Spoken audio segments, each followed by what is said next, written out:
Hello there. It's me, Owen. It's me, not Owen. Yeah. And we're back with MoonTown Offline, where nothing has changed. Absolutely nothing has changed. Nothing's different. We're still here. Everything. I Yep. mean, I'm wearing a different shirt. Other I'm than wearing that, a different shirt. yeah, I can see. The one glaring difference in your screen is that you are wearing a different shirt. Yeah. Also, I have dry skin on my chin. You mean on your beard because you still Well, have. yeah, my chin beard. It's Uh, still there, you know? yeah. Yeah. I'm glad that's a bit. Welcome back to Moontown What Offline, guys. what bit? I don't understand. Oh, the bit we had going on 7 minutes ago. Ah, yes. Yeah, The bit. you know that one. Probably our best work. It's a shame we didn't record it. It is a shame. It's always a shame. That wouldn't have gotten us all the way to 16. But uh, Dude, living. we need to get to 16. I know, man. We're stuck at 19. You know, we had a good run there when we were on 16, Yeah, but I don't know, man. Just not the same. it's just now. Well, live and learn. See how this goes. So, Yeah. Mr. Townsend, what have you been doing? Well, let's see here. Uh,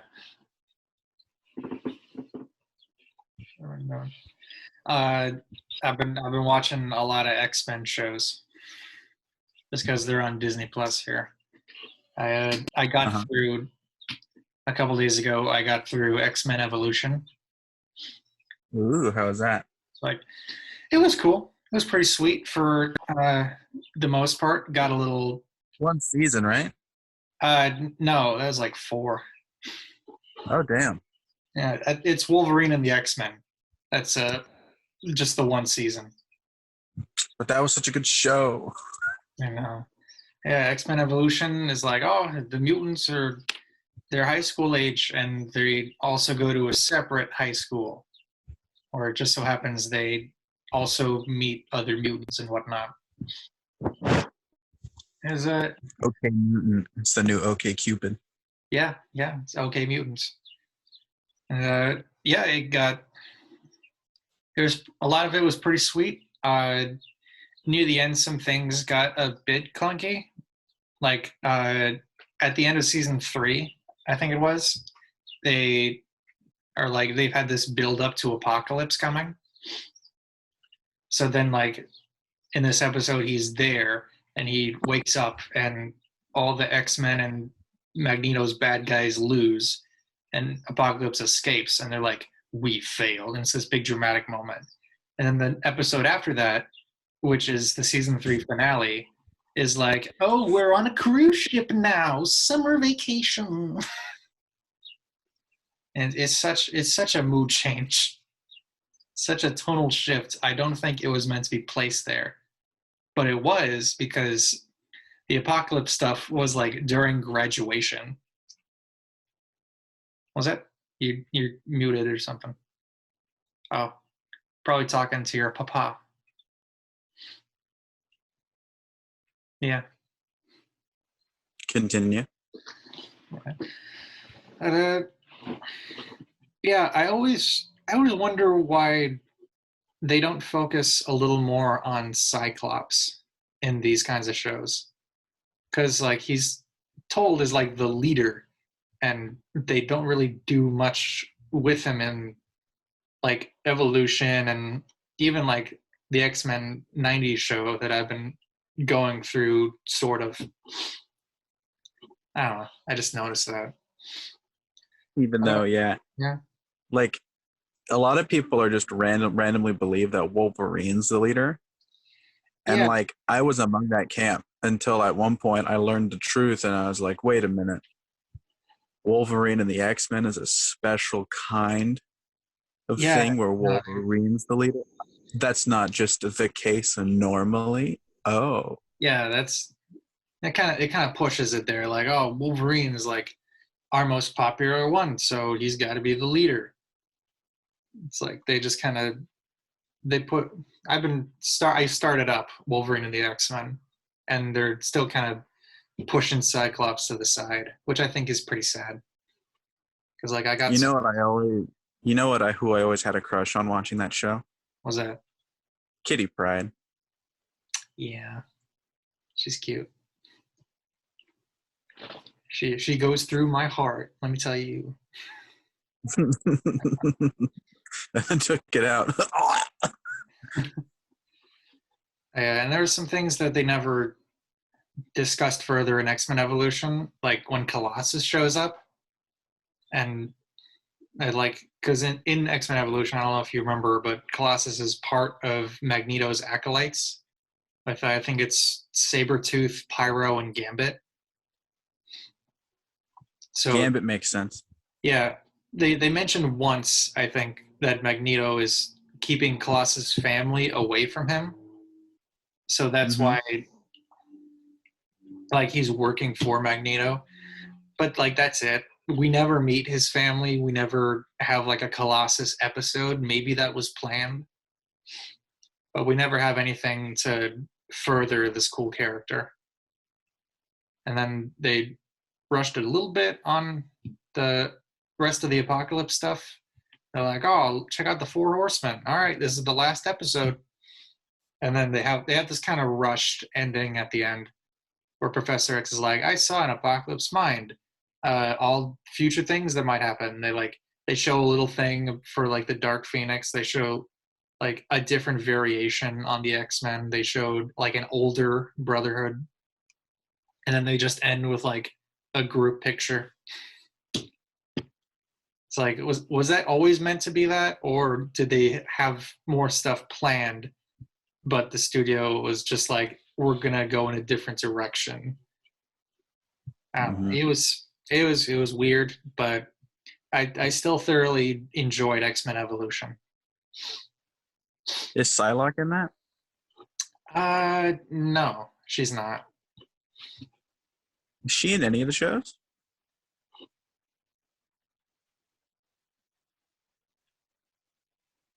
My childhood memory of her might just stem from Marvel versus Capcom. Probably. Yeah, not in Evolution. At least so far, I don't think she's in Wolverine and the X-Men. I'm not sure about '90s X-Men. I know she's in X-Men Apocalypse because that movie existed and I kind of forgot. Yeah, but Olivia Munn is she looked nice. Yeah, it's like what a mess though. Yeah, there are some really cool parts of that film, but then there were not other cool parts, and you were like, "Oh man." Yeah, and it's like I'm Apocalypse. I'm gonna get the four strongest mutants like Magneto and Storm. That makes sense, Psylocke, sure, but then Angel, who doesn't have any connection with any of the X-Men characters. He's just a winged guy that they find drunk in a bar.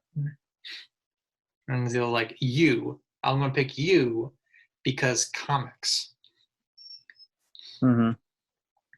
I just think if they already had Angel as like an established member of the X-Men, and then in another movie, Apocalypse comes back and recruits him as a horseman, that'd be some more feels than just like, oh, you. And what's that? Oh All yeah. right. At the end, I just remembered at the end of Apocalypse, they tease Mr. Sinister because like Weapon X is either funded or is being transferred over to like Essex stuff. But then Okay. they decided to rush Dark Phoenix and destroy it. Because Yeah, I haven't seen that. yeah, you don't have to. It's fine. I mean, it's funny, but not in an intentional way. So you watched X-Men this week? Yeah, it's just been a lot of X-Men, just catching up and stuff. And I did watch the Nice. Dark Phoenix saga on the '90s show, and that was pretty fun. That was fairly faithful to the book, except for at the end, that Jean doesn't die at the end. She's like about to die, and then all the X-Men are like they give like a part of their life or whatever to keep her alive. Yeah. I was like, that's kind of dumb. Like she But could. friendship is magic. That is true. If there's anything My Little Pony has taught me, is that friendship is magic. We should just get My Little Pony to get animated by a Japanese studio, and then it's an anime because it already has the themes. Ooh. Friendship is magic. Pony sound. Oh, how do you want me to defeat that big bad guy over there? How about I get my friends to give me some of their power, and then I throw a big ball of blue. I love Dragon Ball. Yeah, Dragon Ball seems neat. AJ had told me to watch anime, and I have been. It's this. I don't know if you know it. It's called Noragami. I think it is. Oh, I know of it. I haven't watched it. Yeah. Well, it's cool. There's like a kind of deity god called Yuko. Yeah. Who's Yeah, like, Nora, because the manga is called Noragami, the Stray God. right, yeah. He like sells his services to people and has a lost soul that he uses as a sword, but is also a pervy emo teen, because sure. Then there's this chick. Anime. Yeah, and there's a chick who's like on the fence of life and death, so sometimes like her spirit can come out and it's got like a cat tail. And they just been like fighting ghosts and making anime faces and anime noises. But once in a while I laugh and it's cool. You should watch, since you like superheroes, you would like One Punch Man. And since then you would appreciate anime at one point, you should watch Mob Psycho. But also, you need to get through, if we're going to break your anime virginity, get some classics under your belt. You need to watch Full Metal Alchemist, and then you need to watch Full Metal Alchemist Brotherhood, which is the adaptation closer to the original manga, and it has like 12 more episodes. And even though you're like, but Austin, why would I watch? First, they have different endings, and they have like different, I can't say much without spoiling it, but different things and different people are different people. But you will cry watching both of them. And it's a nice,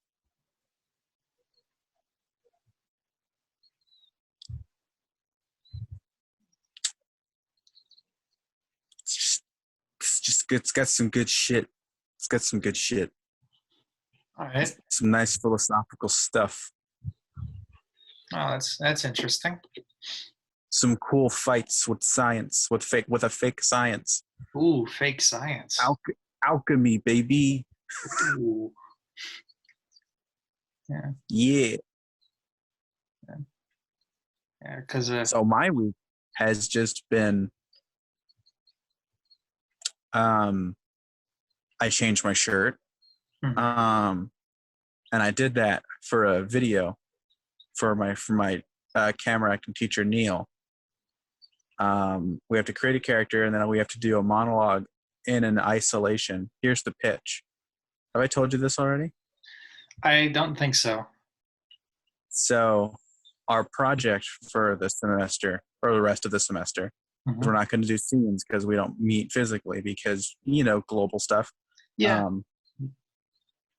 Degrees and whatnot. So it's called isolation. Now, no idea where this thought comes from, but it's called isolation. Mm-hmm. And if you sign up for this project, you get a lot of money. So you, young college student, are in isolation for an unknown amount of time, and you're going to get a lot of money. and you can call a family member or friend once per day. You'll be given meals and liquids, and you can bring and have like, I guess, things brought to you to fill your time. For example, my character is reading The Shining, which, as you know, is a family in isolation in a hotel. Mm-hmm. And so I sent a monologue after I changed my shirt, of course. I think this is actually the shirt I wore. I sent a monologue in, and then my teacher emailed me today saying he's actually going to show it on a class during the Zoom meeting on Tuesday night. So that's cool. And it was kind of like a little improvised monologue where he was like, hey, here's what's happened. Here are the rules. You guys get 8 hours of no lights, which is like your curfew time. Mm-hmm. It's been 48 hours, and you're making like a little video entry. And the past 2 nights during those 8 hours of sleep time, you've heard crying from 20 minutes, and then it just stops, and you have no idea who it is, if it's a boy or girl, where it comes from. Acknowledge that in your little vlog, and just talk about how this is affecting you psychologically, how you feel, and then just do that for 3 to 8 minutes. And so mine was like 4 minutes and something second. And we're going to be doing more of those assignments over time. That's really interesting. Shining wouldn't exactly be the book I would have when I'm isolated. I think that would just really freak me out. What's up? That revelation? That is a great podcast discussion. Next week, Owen, we are allowed. So here are the rules so the viewers can listen in and write theirs in the comments next week or even this week. We don't care. We don't have a schedule for them. Yeah. So you get to bring, let's say you're isolated for a month. Now, obviously, we have no idea what that's like, but say you're isolated for a month, truly isolated, just you. No human interaction. Besides any, let's just say, obviously, like, I think me and you, we would want to bring our Bible. You don't have to. There's already one there. Yeah, okay. Kind of like a hotel room, you know how they give you one? Yeah, there's like a mince there. Yeah. So you get 5. Is 5 a good number of things to bring? Yeah, 5 sounds good. 5 is 5 things. So now if you want to bring a game, you can include the console in the game as one thing. So like, say, for example, you're like, for example, I'm looking at exactly 5 PS2 games: Dragon Quest VIII, Shin Megami Tensei Nocturne, Shin Megami Tensei Digital Double Cycle 1 and 2, and Tales of the Abyss. All Japanese RPGs, all great. Only one of them is action. The rest are all turn-based. But if those were my 5 things, I would then be supplied the PS2 and the controller, which is great. If you want to do a game that's online, you can't have voice chat or text chat. You can't. You will be blocked from being able to talk to other people. There's a video player there supplied for, let's just say anything you need to play or watch what you want to play or watch or read, even if you don't own it. It's there. Because I was going to say, like, if a console controller and game is one thing, wouldn't that already make TV another? Yeah, the TV's already there. Everything is already there. All right, sweet. It'd be like it's specifically tailored to you. So we're each going to bring 5 things, and then we're going to say why we would bring them, and like, do we think this would last through a month? All these 5 things. Yeah. So that's the rules for our podcast discussion next time. We're such a high quality, high production show. We tell each other and the audience our pitch for next week's show. Yeah, and you guys can play along too when, what would it be, MoonTown Offline number 5 comes out. You can then comment below in that what your stuff would be. If you want the reason, cool. If you don't, cool. If you don't even want to comment, So it's fine. we'll put a pin in that for a week. Mm-hmm. But yeah, that's my assignment. On Valerie told me her character for her isolation assignment. And I groaned and I went, oh, well, she was talking to me in character. We had a little character bio. Mm-hmm. And it was just, she was like, her character is like such an, you know how she's an Aries? I know that she's Valerie. Well, you know how Valerie's an Aries. Sure. Like the sign. I know we don't care much for that, but the qualities of that she jokes that she is a lot of the time. Her character is such, it's so that. It's such a like, no, like, oh my gosh, like that kind of a girl, but like also has like a lot of dark stuff, but also has like a lot of dark stuff going on in the background, and then also is going to school in California.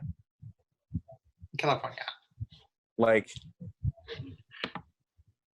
we wouldn't like this person if we met them like first impressions. If we got to know them, maybe we'd be okay with them. But like first impressions, you and me, we would be like, you don't want to hang out with that person. I'm not going to hate on them for no reason, but I don't want to hang out with that person. Yeah. Yeah. You know what I mean? Yeah, I know. We kind of. Yeah. So that was this week. Nice. Let's take a little break right now because I suddenly have to number 2. We'll just cut this out. Crayola crayons. It's fun to create with Crayola. You can make a purple lake with fish both thin and fat. Or a happy birthday cake and goofy party hat. Crayola crayons. You can make a ghost to take to funny puppet shows. You can make a spotted snake that grows and grows and grows. 'Cause it's fun to create with Crayola. Crayola crayons come in this box of 64 different colors with a built-in sharpener. And we're back. That was a neat little commercial break we had. You have to put something there now.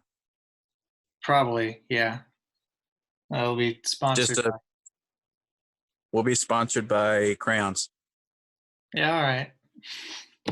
I'll figure something out. So, Owen, what were your favorite games that came out last year? Ooh. Well, I got to tell you, it is a short list.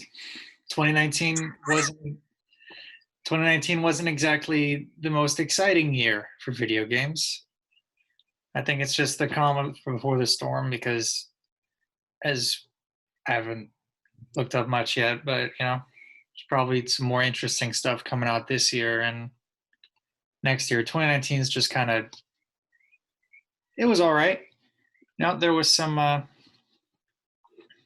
lot of Hallmark stuff like the anticlimactic Death Stranding that came out. I never got a chance to play it myself, but it's cheap now. Yeah, it's fairly cheap now. I remember there's such a build-up to that game because Hideo Kojima, yeah, that's the guy who did it. Yeah. We've been teasing that for like years, not giving a single explanation on what the story was. Apparently, he didn't know either. So we just, I guess, ended up getting Death Stranding. See, it's a very polarizing game. Yeah. I played a bit. We played a bit of that Jedi Fallen Order game that came out. That's right. Yeah, that came out last year. That was pretty neat. There didn't seem to be anything. It felt like a good Star Wars game. There were just a few little problems with controls and the camera. And it looked really nice. Pretty interesting story to go through. We got to get back to it. I gotta be honest here. I think probably the only 2019 game that I got for myself was Pokemon Shield. Most of the other games I played in 2019 had come out a couple years prior, and I was just getting around to them. That's fair. Yeah, but Pokemon Shield was probably not the best Pokemon game. It certainly can't be Platinum or Soul Silver or White. Those great Top ones. two right there. Yeah. But it was really on the weaker side. There was such a idiotic experience share when they're all sharing it, which is cool for a while until it's like you're going up against level 30 stuff when you're 47. And it just ceases to, there doesn't seem to be a challenge anymore. That's how it really felt getting further into there. The story isn't, the story of Pokemon isn't really anything to get excited about. It's just the basic thing. Everyone just kind of plays their role and doesn't have much of a personality outside of that. The Dynamax stuff was really interesting, but all the CPU people are idiots, and they just don't do anything. From what I know, the online part of Pokemon Sword and Shield is a bit iffy, but it's a nice time. I played now just on mute, listening to podcasts and whatnot. It's a nice pastime. The Pokemon designs themselves were pretty neat for the most part. There's cool rock guys and this electric chameleon dude, but then there's also more forgettable ones like a fish that's just kind of a fish, and the starters weren't anything to be excited about. They just stayed at their prime, oh, this is a fire type for the whole way, and it doesn't change at all. I don't know, what would pair well with fire? Because they done firefighting to death. They did fire flying as well. That's right. Yeah, they did fire psychic once. That's pretty neat. You could do fire, a fire ghost or a fire dragon. That'd be awesome if one of the starters just ended up being a dragon type. Because now they're not the most powerful one. There's now fairy, which is a little trickier. Broken. Yeah, it is. Sylveon was a monster when he came out. Ooh, yeah, that was not fun. Also, basically replacing Espeon in a lot of people's eyes, which is sad. That is true. They do have similar color schemes and designs. Yeah, and they're both good special attackers, and Fairy is better than Psychic in most regards. Yeah, Fairy types just have the dumbest designs. I remember when X and Y came out, and I'm not even gonna look up their names. They're just little puffs and these tiny little things, but they're so bulky for whatever reason, and they don't do anything, and they're the dumbest things. They look so dumb. Mm-hmm. The gym bosses were super easy. The wild area in Sword and Shield, that was definitely a very interesting part to get through. But I don't know. It felt very contained. It didn't feel oh, you're basically in the wild area the whole time. And it just branches off into different cities that you can go to. It felt a very linear wild area, which I don't think they wanted. But for what it was, it was neat. It was cool to see Pokemon just like walk around, just like chatting with everyone and like running after you. Mm-hmm. Sometimes the area of it is a little iffy. Like if you're speeding on a bike, like, all right, let's go over to this place, and then all of a sudden, boom, just a Steelix is right in front of you. Like, oh, okay, I guess I'm fighting a level 60 Steelix when I'm like 19. So that's neat. Do it. Yeah. But Get demolished. and the Pokedex is a bit small. Like, Yeah, I heard that. it famously leaves out a ton of people. But they're putting a lot more into the expansion packs, the Pokemon DLC now that we have. That's I think the first one comes out in June and then the other one in November. Something like that. Yeah, but they're adding not only a few new Pokemon, but also a bunch of oldies because people got mad, so they had to make an entirely new chunk of the game just for those people.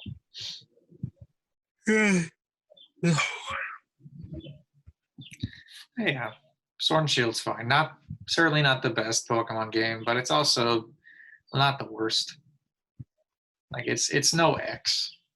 X you can just you can get through no problem. I haven't finished Sun. Oh, what even happens in Sun? Some cool alternate universe stuff from what I hear. Yeah. And actually like the hard trainers, the ones that are like the trainer leaders of the area, those are a good fight. So like definite change of pace. There's stronger totem Pokemon that can get pretty annoying sometimes. Also, I like that's the game I actually chose to have a Sylveon in. Oh, yeah. So yeah, it's pretty cool. Also, I think this is pretty funny. There's the electric bug Pokemon in there, and I named him Raid after, because on the can of Raid, it's the bug getting shot by lightning. Yeah, that's good. We call that a big gamer move, big brain. I had one of those in my son playthrough, Vikavolt, I think it's called. And I'm pretty sure it's the same Pokemon. Yeah. I nicknamed it. It's somewhere in here. Oh, yeah. I just nicknamed mine Circuit. I had an Incineroar in that game, which is pretty neat.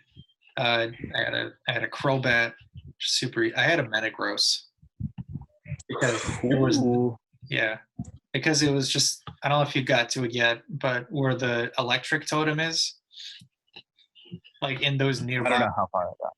Yeah, that one's always tricky. It's like in the nearby grass of that totem, you can get a Bedlam.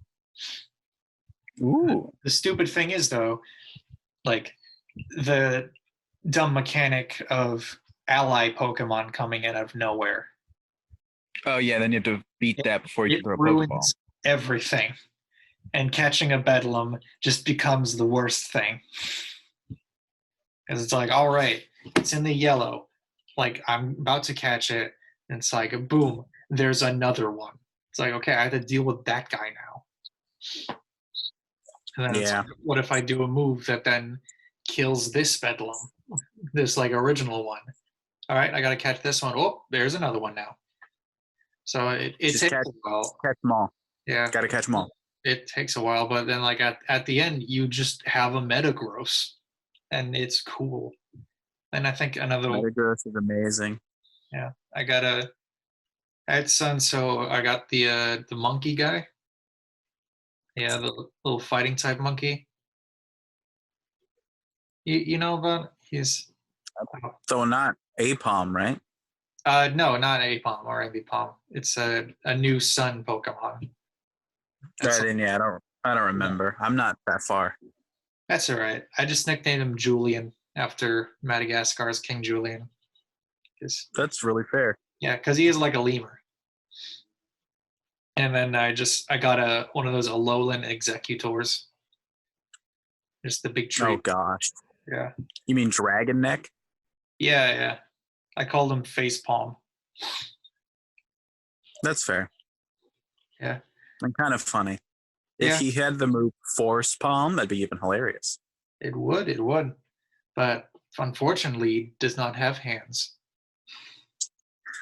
So that Hans. puts a downer on there. Sun's really easy too. You can just switch out.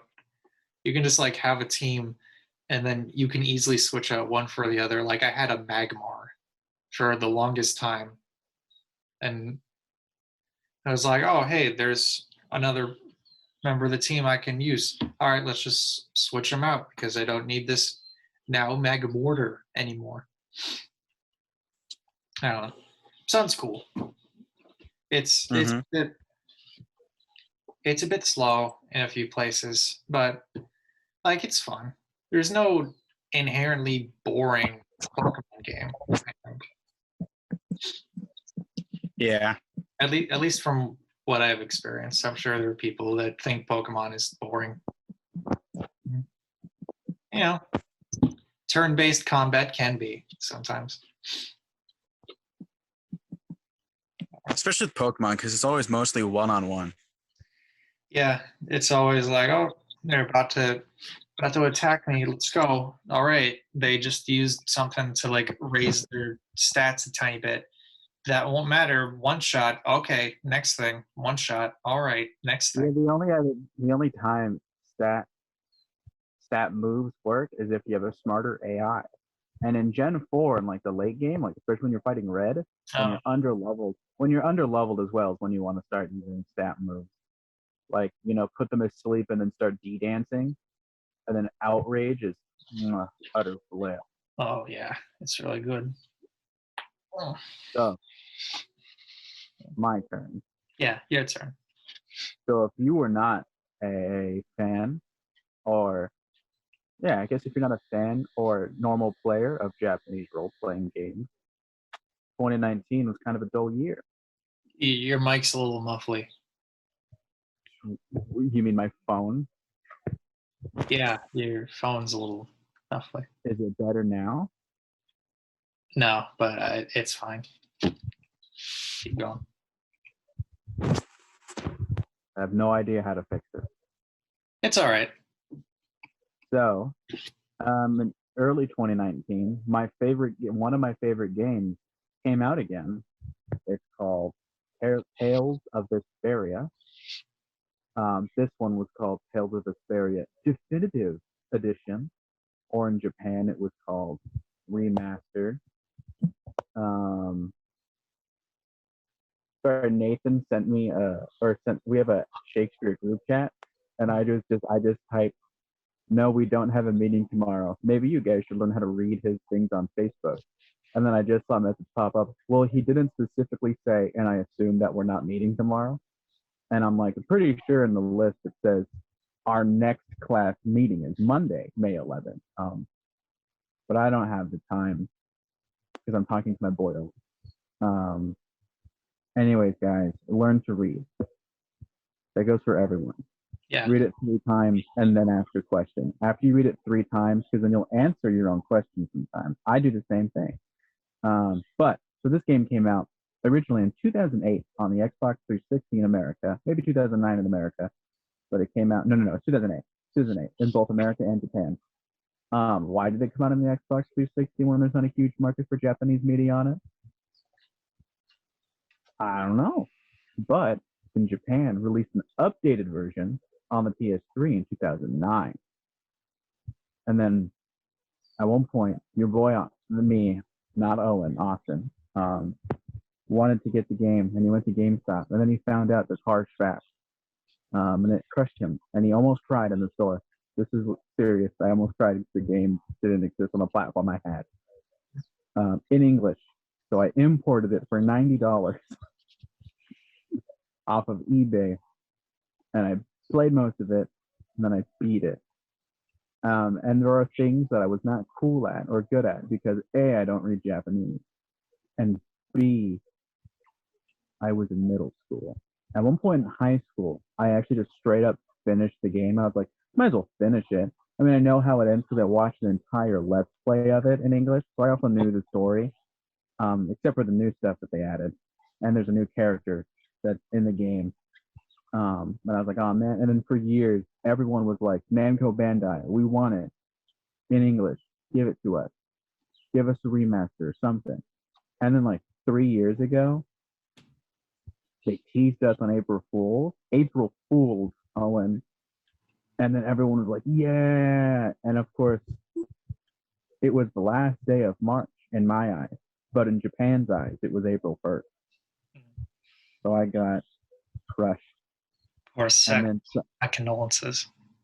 And then there was a Twitter thing, and some Namco Bandai was like, let us know any games you want us to like remaster or bring to the West that we haven't brought before. And someone was like, Tales of Vesperia. And then Namco Bandai was like, yeah, not that one.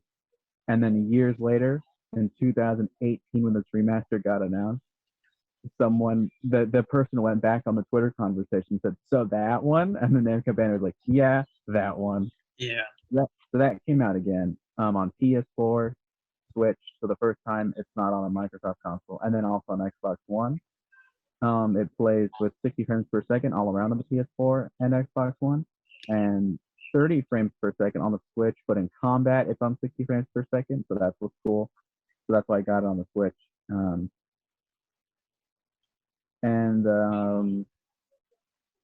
Main character is voiced by Troy Baker. Ooh, but big one complaint. Two characters got recast for the additional dialogue they had to voice because they had to hire the actors back. Most of them they hired back to voice the new lines. And the audio mixing is not done well for the characters that are brought back or the actors.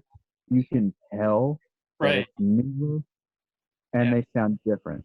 Yeah, because they would sound like a little older. Yeah, one of them definitely does, but you kind of get past it. But not bringing back two of the original cast is a little jarring to hear. And I really just wanted to play through the game in English so I could hear Troy Baker and like all that stuff. And he sounds great. And the other guy that they got to do his newer lines is doing a great job considering the fact that he doesn't have a character to build off of the previous lines. You know, he just has to then hear Troy Baker do half of an impression and half of his own take. And with that, Owen, I think he did a great job. So something to consider, Owen. We might get hired to voice new lines for a character that already has an English voice actor.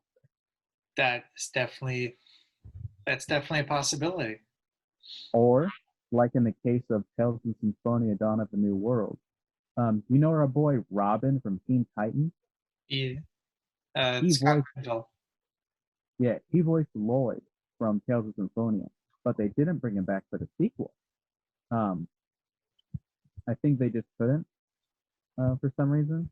So they got a new actor. So something we have to consider. Anyways, that game, I love it. It's amazing. It's an action JRPG. It's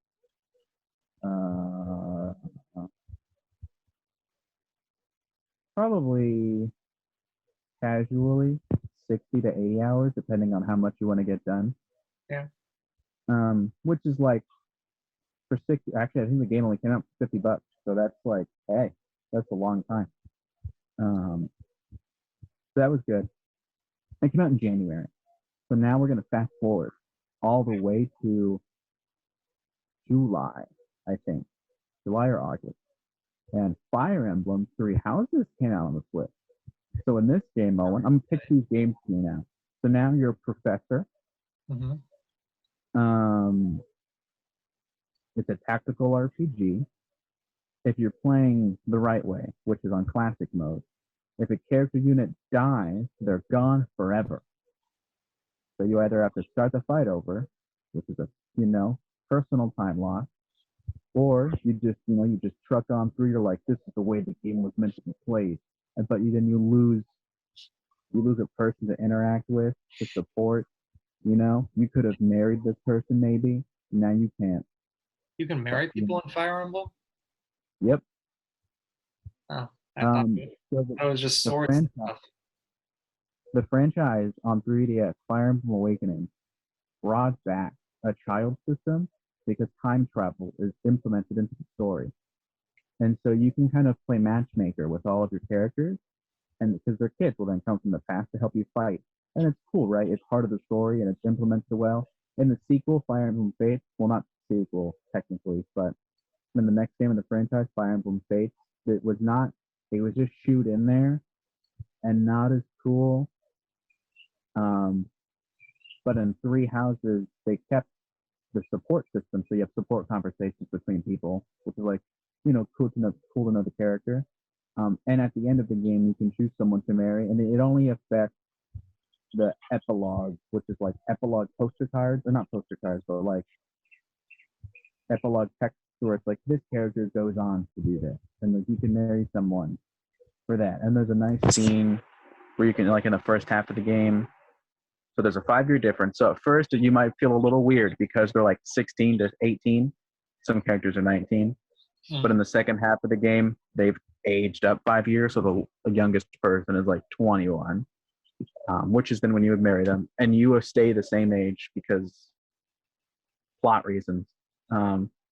So if you're a teacher, you get to raise your students how you want them to fight, You want this person to use an axe, Owen? They're going to use an axe, even if they suck at it.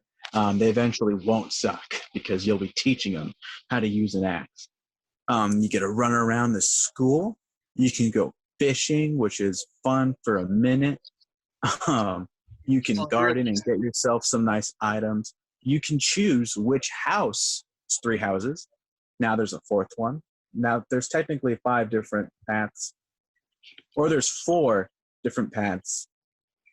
And there's an extra path that's DLC that just came out recently, like a month or 2 ago. I haven't played that yet, but I don't know. I love this game. I've sunken over 150 hours into it. I'm on my 3rd playthrough. I first was with the Blue Lions, and then I was with Golden Deer, and now I am with Black Eagles, which is red, not black. Slightly weird, I know. Nice. You are along with the Church of Saros, or Saros. And yeah, you just kind of like, you just kill a lot of people. But there's a war in one point that, that's Fire Emblem. There's a war. Oh, yeah, of course. So you get to, fight your students in the past. Maybe they join with you if you were cool with them. Maybe they don't. So is there like an emblem made of fire, or? Not in this. Oh, technically in this game, they do it a little differently. So in the other games, the fire emblem was actually a shield that the royal houses or the royal prince of the continent would wield to help defeat the evil dragon at the end. Sure. In this game, by the way, this has great character writing for some of the scenes. Blue House is my favorite characters. Sylvain is one of the best. But there's these genetic magic tattoos, kind of. They're called crests. And if you're born with a crest, you can use basically an artifact weapon with the crest in it, and you won't go insane. If you do use one and you don't have a crest, not only in battle do you lose a certain amount of health every turn, but technically lore-wise, you will then turn into a big black beast, and you will no longer be human. Oh, that is sad. So Cool. But so the main character has the Flames crest, which you get. It's a Fire Emblem. Yeah, I get it. It's not as catchy as Fire Emblem, but Flames. No, the Flame crest. No, but it's a really fun game. If we ever, maybe I'll pitch it to you for MoonTown once, just to see which house you would choose and how you would, I don't know, feel about the story and you're like, wow, I really hate those people. I'm like, yeah, me too. But in this other story, I hate them less. Interesting. And it's just kind of cool building your own army and kind of guiding them the way you want them to. And to see like, okay, I only have this many things I can do in a day. I need to get my units happy so that way I can teach them to upgrade their skills. So that way they can I can promote them to the next class when they reach a certain level and all that kind of stuff. Nice, fun management. Yeah. Send them to a pub. Yeah. Like, you guys want to be happy? All right, here's a couple tickets to like a brothel. Like, go have fun. Nah, there ain't no problem. Like, There's yeah, a cafeteria now. Oh, really? Oh. Closest thing we're going to get to a bar. Food is a definite motivator. There's also a bathhouse, but they took that out. I think they were like, that's a little weird. That might be a motivator for some people if you're into that. Well, I think it would be like you and a student going into the bathhouse at the same time, which then they were like, I see. that's a little weird. I see. Because there was a bathhouse in Fates, and everyone wore towels, and you would like walk in, and there could be like 2 female members, and they'd be like, and they would run away, and then you'd be like, oh, I'm embarrassed. Cute little meaningless scenes like that. But they just took it out of 3 houses. I'm like, it was recently I was thinking about like they could technically add it into the second half of the game because everyone is A, of age, and B, they're not your students anymore. Yeah, so it's not weird anymore. So that game is really good. It's fun stuff. Great voice acting, by the way, superb. The next game, which also has great voice acting, is called Dragon Quest XI. Oh, I heard about these guys. S Definitive Edition. So this came out in 2018. Dragon Quest XI S Definitive Edition. Did Square Enix make this game? Oh, I was joking, but all right. They just got their hands on every dumb Japanese long title. I didn't even say the subtitle of the game. I think it's like Echoes of a Lost Time. Of course it is. I think it would be Dragon Quest XI Echoes of a Lost Time S Definitive Edition or Definitive Edition S. I don't remember which one it goes. But the S is also there for Switch. Of course it is. So this is some weird history for this game. So it came out on the PS4 and the PC in the West in like 2017 or 2018. Mm-hmm. In Japan, it also came out on the 3DS. So they had a separate team do the 3DS version. And the cool thing about the 3DS version is that there was a 3D mode, and on the bottom screen, there was a 2D mode. So like because Dragon Quest was the first JRPG ever. So all the games I'm talking about, stem from that. So it's a very important franchise. That's why Hero was added to Smash. Was because Cloud wouldn't even be there if it wasn't for him. Neither would Ness or Lucas. So the PS4 version, standard 3D mode, it's like also the second best looking, or no, it's the first best looking Dragon Quest game, main Dragon Quest game. And the only other game that's or is it then Dragon Quest XI Echo and the Lost Time Definitive Edition, like P or PS? No, it's just Dragon Quest XI Echoes of the Last Time. All right, because if like the S is for Switch, for the Switch version, would it be the P or the PS?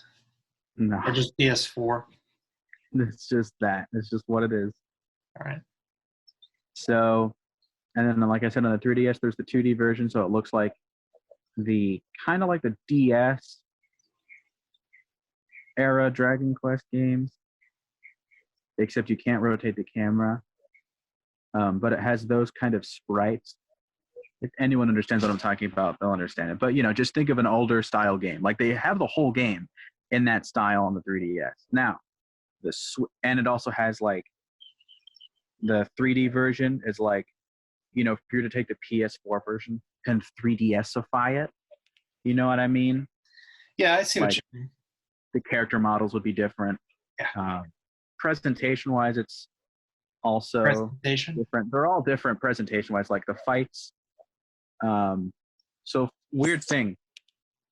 In the 3DS, or I guess in the 2D, and when the 2D fights, you pick everyone's actions. You have 4 party members you control.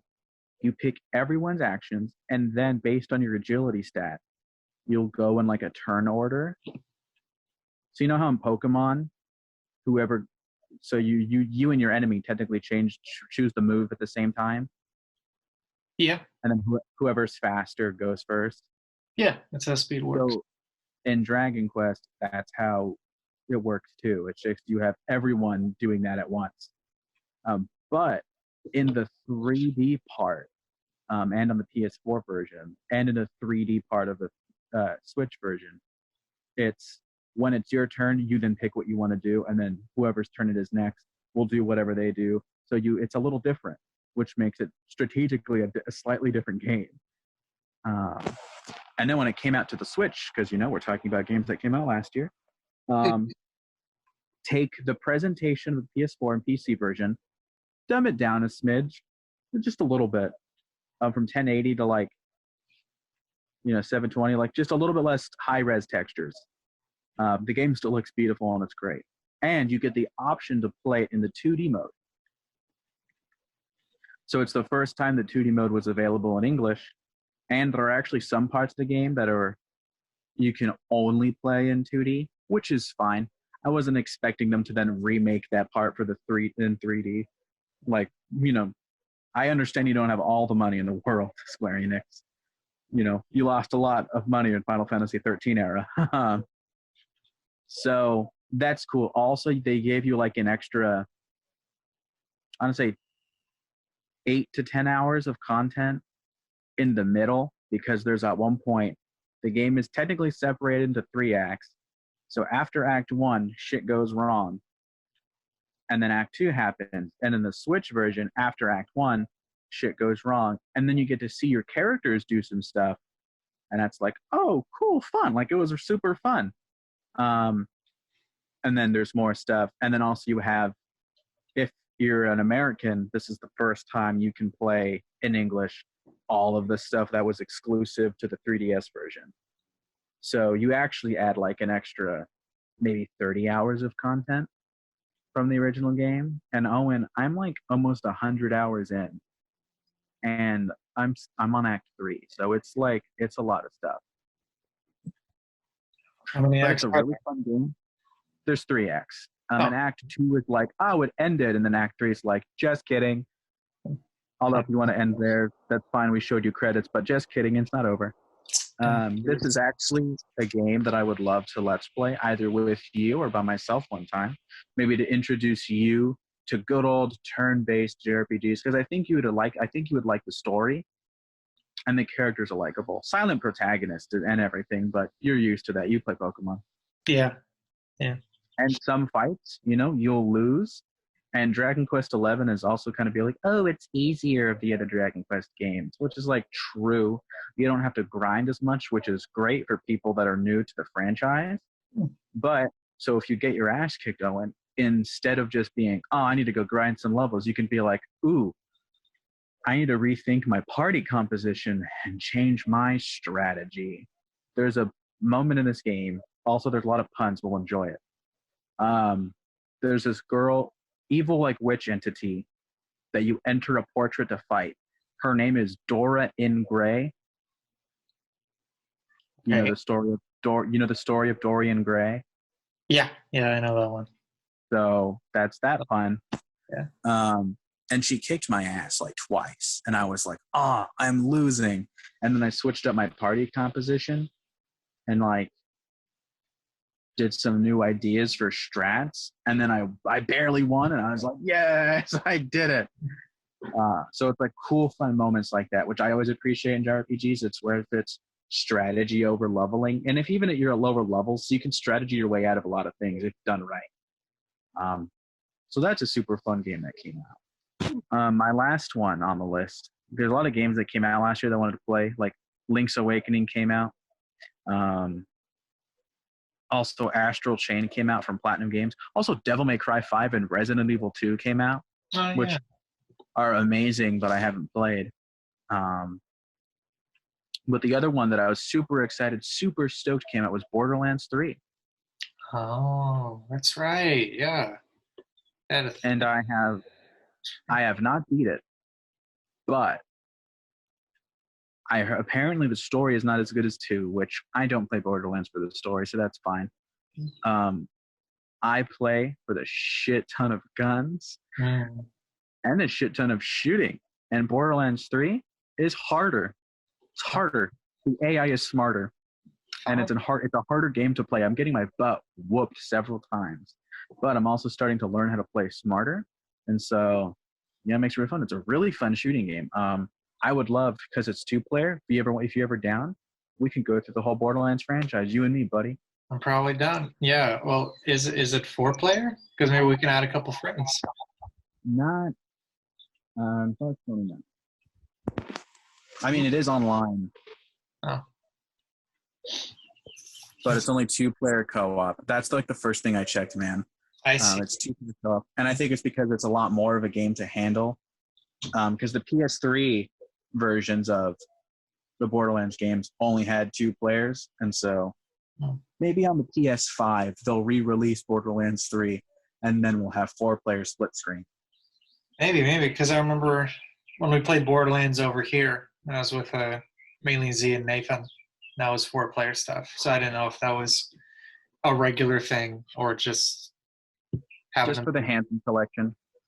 4 players has always been the max you can have in a party online. But at your home, you can only have 2, except on Borderlands Handsome Collection and then Borderlands Game of the Year Remastered, which is the first game that wasn't on the Handsome Collection. That also has 4 players on PS4. Okay, I see. But yeah, that's all the games. And Owen, I tried to think of any comics I read that started coming out last year, and that's a fat 0. Yeah, probably. Me too. I can't remember. Yeah, I think I just read a bunch of older stuff last year. I read some Doomsday Clock. Oh yeah, that came out. You mean It's finished. I still need to get the last 2 or 3 issues. Yeah, I'll probably just wait for like either the bundle or just see if it's probably on DC Universe, so I can look at that too.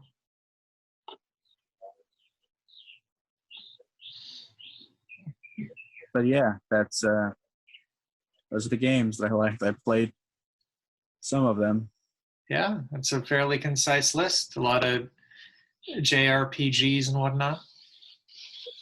See, we have diversity between you and me. We do, yeah. So a lot of interesting stuff we can look forward to doing in MoonTown once Heck yeah. Cooties decides to not spread to as many boys as it would like to. Mm-hmm. A lot of exciting stuff, people. So keep it chill and all that. Any other topics you want to go through?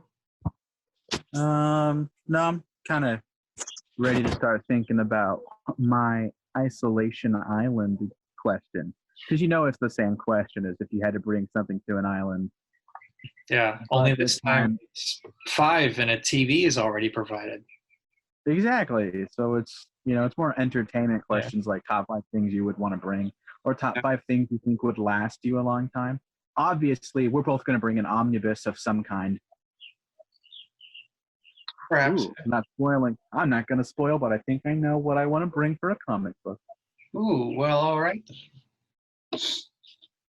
And so, what about food and water? You get that too. You just get that off the bat? Yeah, because it's kind of like my isolation project, but we only have 5 things to entertain ourselves, but you're given food and water.